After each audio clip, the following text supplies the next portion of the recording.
My name's Matt Ward. I'm from Syracuse, New York, so upstate, but I've lived in Florida for about 12 years now. So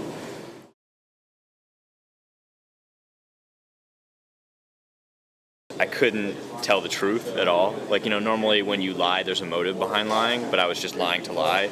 And I would start believing my own lies, so people would call that insanity. And that's pretty much what it was.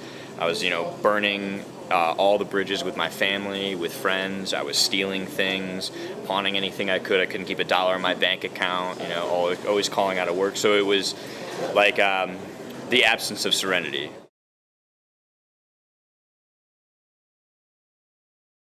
I think just the pain got great enough where, my family was distancing themselves from me, and we'd always been, like a really close, tight-knit family. And so, seeing that separation happen, it was kind of like I just snapped out of it for a second because, when you're in active addiction, you don't have a moral code or anything like that. I think it was for me, I was just backed in a corner, and I was just like, this is no way to live. I mean, it's a death sentence, essentially is what it is. There's no quality of life there. And suicide was starting to look, really good. And I had attempted it before, and so, I wanted to live, I wanted to live like normal people.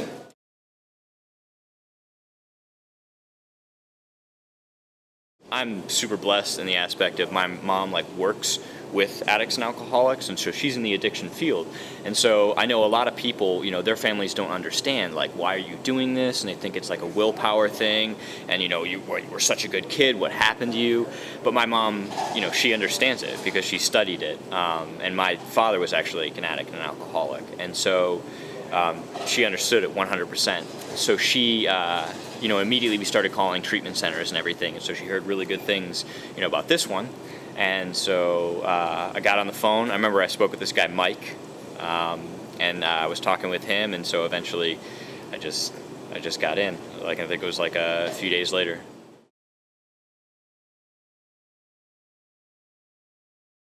One would be the organization and structure, routine, because normal people they wake up and they make their bed and they go about their day and they have a structure, where when I was using, there was no structure whatsoever. It wasn't I'm going to do this, and there was no planning. So they helped me with the planning aspect. Also, one of the huge things was to deal with my emotions, or to recognize them, because when you're in active addiction, I started drinking when I was 15, and so emotionally I was stunted, and the therapists here were really, really good, and they helped me to start to deal with some of those emotions, because I didn't know how to. I would just shut down. I couldn't express to you in a healthy manner how I felt, because I would just get angry and then not talk to you.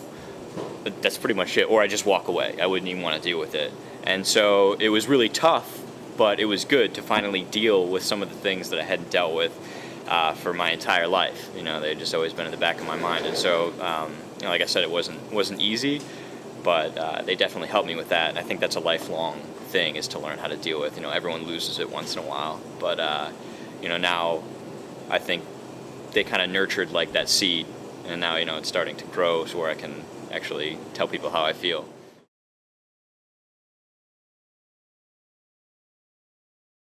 Probably repairing the relationships that I once had, and I think in recovery you really realize what's valuable in life, because I was one of those people where I didn't realize the value of it until I didn't have it. You don't realize what you have until it's gone. And so now I have much more of an appreciation for those things with my relationship with my family and my friends. And so I think I'm most proud of sticking with the basics, because I think that's really important, the basic things that they teach you initially. That's building a foundation. If a house is only as good as its foundation. So I think I'm most proud of just sticking with that, because I had always been the type of person to, let me try this one thing for a little bit and then give it up, and then try this one thing for a little bit and give it up. And I knew I didn't want to do that. I didn't want to, this time, because, my life is really actually depending on it.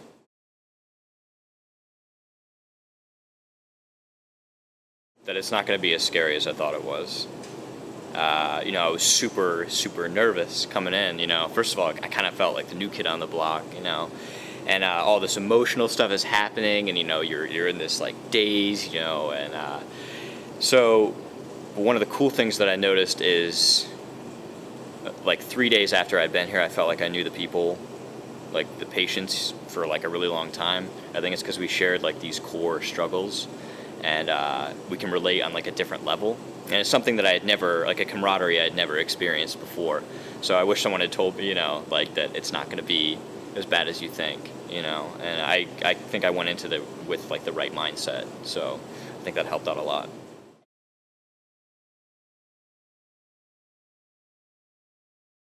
I wish someone told me, that at times it is tough. It's not always easy. I wish everything was, as easy as it would be in my mind. But some days are tough.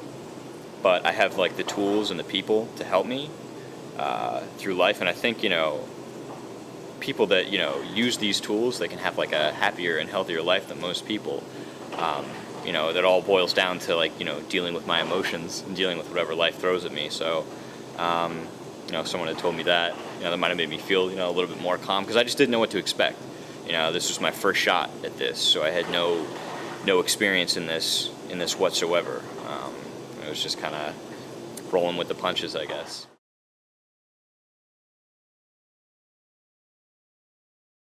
Well, for someone that's struggling, I would advise them to seek help, immediately, because you never know when it's going to be too late.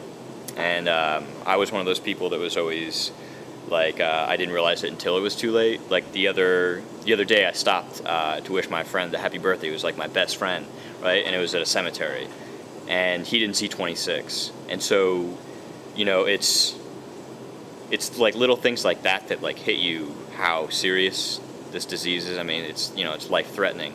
But what I would tell someone that's coming into treatment is to do it for yourself, because this is one time in life where it's okay to be selfish.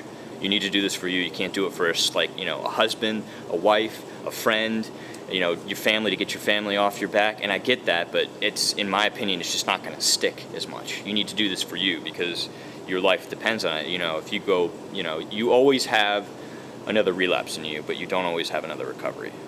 And so I think people really need to be aware of that. And, if you go back out, you might last years or you might last a day.